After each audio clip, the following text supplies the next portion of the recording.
تو جہاں اپنے پروردگار کا حکم آ جائے انسان کو اپنی عقل استعمال نہیں کرنی ہے، عقلی گھوڑے نہیں دوڑانے ہیں کہ سمجھ میں آئے گا تو کروں گا، نہیں، سمجھ میں آئے تب بھی کرنا ہے، سمجھ میں نہ آئے تب بھی اللہ کے حکم کے سامنے اپنے سر کو تسلیم خم کرنا ہے۔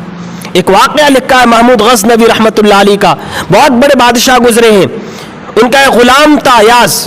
بادشاہ اس ایاز نامی غلام کو بہت چاہتے تھے، ہر بات اس کی مانتے تھے، دوسرے غلاموں کی باتوں پر اس کی بات کو ترجیح دیتے تھے، اور دوسرے غلام اس کو بادشاہ کا منہ چڑھا غلام کہتے تھے۔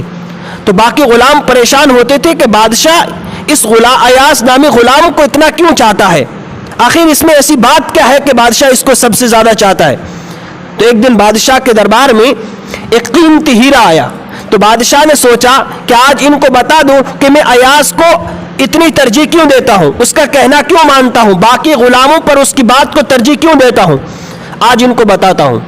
تو بادشاہ کا دربار لگا ہوا تھا، وہ قیمتی ہیرا جب بادشاہ کے پاس آیا تو بادشاہ نے اس ہیرے کو اٹھایا اور ایک وزیر اعظم کے ہاتھ میں دیا اور کہا کہ اس ہیرے کو دیکھو۔ تو وزیر اعظم نے اس ہیرے کو غور سے دیکھا اور کہا کہ یہ کیسا ہیرا ہے؟ وزیر اعظم نے کہا بادشاہ سلامت، بہت قیمتی ہیرا ہے، ہزاروں میں ایک ہے، بہت قیمتی ہیرا ہے، ایسا ہیرا آج تک میں نے کبھی نہیں دیکھا۔ بادشاہ نے کہا وزیر اعظم صاحب آپ اس ہیرے کو زمین پر پٹک کر ٹکڑے ٹکڑے کر دو۔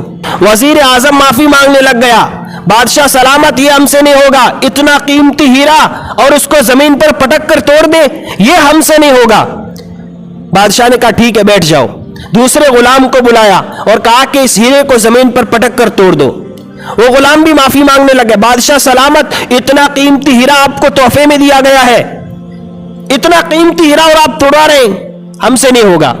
ایک ایک کر کے تمام غلاموں کو بلایا اور تمام غلاموں نے معذرت کر لی کہ بادشاہ سلامت اتنا قیمتی ہیرا آپ کو تحفے میں دیا گیا ہے، یادگار ہیرا ہے اور آپ اسے توڑا رہے ہیں، یہ ہم سے نہیں ہوگا۔ جب سارے غلاموں کو بلا چکے، وزیر اعظم کو بلا چکے اور تمام نے انکار کر دیا کہ اتنا قیمتی ہیرا ہم نہیں توڑ سکتے، اور ایاز نامی غلام کو بلایا اور کہا کہ ایاز اس ہیرے کو اٹھاؤ اور زمین پر پٹک کر توڑ دو۔ اب جو بادشاہ کا منہ چڑھا غلام تھا اس نے اس ہیرے کو اٹھایا اور زمین پر پٹک کر ٹکڑے ٹکڑے کر دیا۔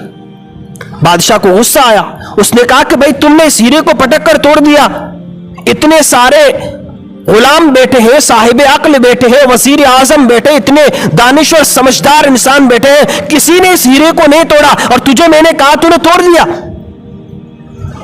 بادشاہ غصے ہو گیا۔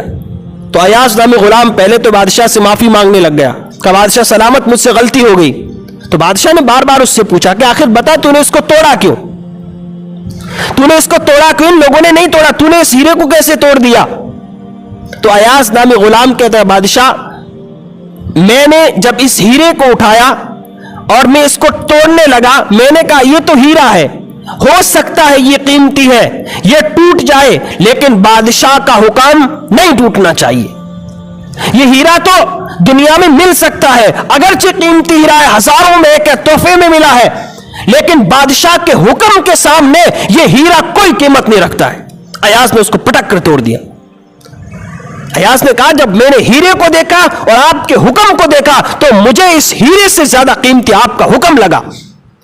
تو بادشاہ باقی غلاموں کی طرف مخاطب ہو کر کہنے لگا کہ تمہارے اور ایاز کے درمیان یہی فرق ہے، جب تم کو میں نے ہیرا توڑنے کے لیے دیا تم نے مصلحتیں تلاش کی، اپنی عقل استعمال کی، عقلی گھوڑے دوڑائے کہ بادشاہ سلامت قیمتی ہیرا ہے، ہزاروں میں ایک ہے، تحفے میں ملا ہے، آپ اسے توڑوا رہے ہیں، ہم سے نہیں ہوگا۔ آپ نے اپنی عقل استعمال کی، لیکن جب ایاز کو میں نے یہ قیمتی ہیرا دیا تو اس نے اس قیمتی ہیرے کے زیادہ، قیمتی ہیرے سے زیادہ میرے حکم کو مانا اور اس ہیرے کو توڑ دیا۔ کہاں بادشاہ کی عقل، کہاں اس کا ایاز نامی غلام کی عقل بھی محدود، بادشاہ کی عقل بھی محدود، غلاموں کی عقل بھی محدود، ان تمام کی عقلیں محدود ہے۔ یہ حکم تو میرے پروردگار کا ہے، یہ حکم تو اللہ تبارک و تعالی کا ہے کہ انسان ہیرا ٹوٹ جائے تو ٹوٹ جائے، انسان کا دل ٹوٹے تو ٹوٹ جائے، جذبات ٹوٹ جائے، خواہشات ٹوٹ جائے، کاروبار ٹھپ پڑ جائے، لیکن اپنے پروردگار کا حکم نہیں ٹوٹنا چاہیے۔ یہ اللہ تبارک و تعالیٰ کی شان ہے، کہ اس کے حکم کے سامنے جذبات ٹوٹ جائے, خواہشات ٹوٹ جائے, کاروبار ٹھپ پڑ جائے, قیمتی جواہر ہیرے ٹوٹ جائے, لیکن اللہ کا حکم نہیں ٹوٹنا چاہیے. ان بادشاہوں کی عقلیں بھی محدود, اسی لیے انسان کی عقل پر جب پردہ پڑ جاتا ہے گناہ کرنے کی وجہ سے, معاصی کرنے کی وجہ سے, تو اس کو اللہ کا حکم معمولی نظر آتا ہے.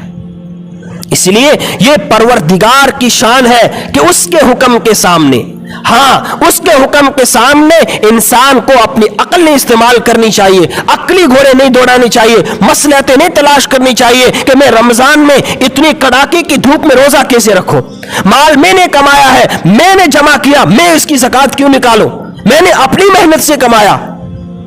تو اللہ کے حکم کے سامنے عقل استعمال مت کرو. جس پروردگار نے تمہیں ہاتھ پاؤں دیے, جس نے تمہیں صحت دی ہے, اسی صحت سے تم نے کمایا, اسی ہاتھ پاؤں سے تم نے کمایا. تو اس کے حکم کے سامنے اپنی عقل استعمال نہیں کرنی ہے, بلکہ اللہ کے حکم کے سامنے اپنے سر کو تسلیم خم کرنا ہے. تو اصل جو حکم ہے اپنے پروردگار کا ہے.